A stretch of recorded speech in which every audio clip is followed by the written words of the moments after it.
2016-17 অর্থ বছরের উন্নয়ন বাজেটে বিদ্যুৎ ও জ্বালানি খাতে বরাদ্দ রাখা হয়েছে প্রায় 14,000 কোটি টাকা। তার একটি বড় অংশ বিদ্যুতের বিতরণ ও সঞ্চালন লাইনের উন্নয়নে ব্যয় হবে বলে জানিয়েছেন বিদ্যুৎ ও জ্বালানি প্রতিমন্ত্রী। কারণ বছর জুড়েই লোডশেডিংয়ের কারণ হিসেবে বলা হয়েছে সংযোগ লাইনের সমস্যার কথা। আর জিডিপি প্রবৃদ্ধি 7% ওপরে নিতে হলে নিরবিচ্ছিন্ন বিদ্যুৎ নিশ্চিতের পাশাপাশি বিদ্যুতের ব্যবহারও বাড়াতে হবে। তাই ঠিকঠাক সময়ে এসব প্রকল্প শেষ করার তাগিদ দিয়েছেন অর্থনীতিবিদরা। রিপোর্ট করছেন রোকন উদ্দিন। কদিন আগেই প্রকৃতির কঠোর শাসনে স্বস্তি ছিল না মানুষজনের। সেই গরমের সাথে সাথে এবারও লাগাম টানা যায়নি লোডশেডিংয়ের। যদিও সরকারি হিসেবে বর্তমানে বিদ্যুৎ উৎপাদন ক্ষমতা 12,000 মেগাওয়াট ছাড়িয়েছে, কিন্তু সমস্যা হলো সেই বিদ্যুতের প্রায় 5,000 মেগাওয়াট উৎপাদন করা যাচ্ছে না।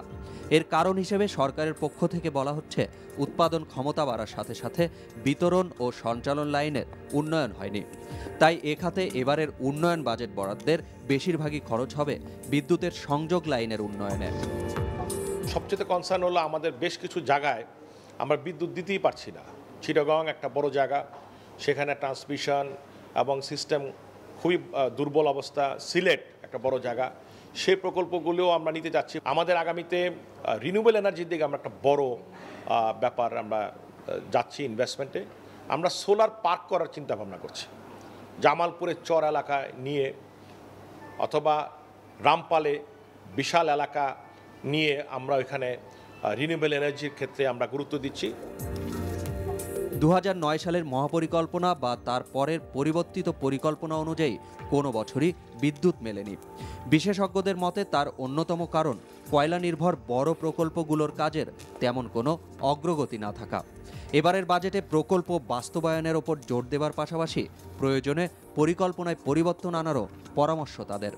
উৎপাদন থেকে সঞ্চালন থেকে তারপরে যারা গ্রাহক তারা যাতে সময় মতো পেতে পারেন, এই জায়গাগুলো। আরেকটা সেটা হলো যে এই বড় বড় প্রকল্পগুলির মেনটেনেন্সের জন্য যাতে বাজেটে যথেষ্ট পরিমাণে টাকা থাকে। আমাদেরকে দ্রুত বাস্তবায়নের দিকে যেতে হবে।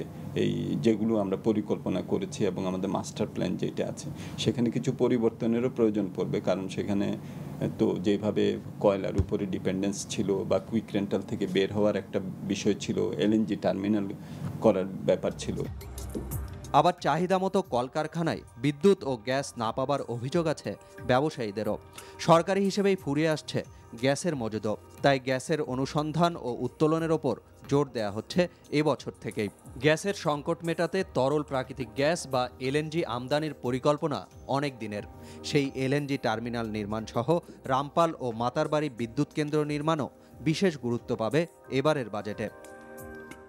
36টি প্রকল্প আমরা মন্ত্রণালয় থেকে অনুমতি দিয়ে মাননীয় প্রধানমন্ত্রীর নিকট পাঠিয়ে দিয়েছি।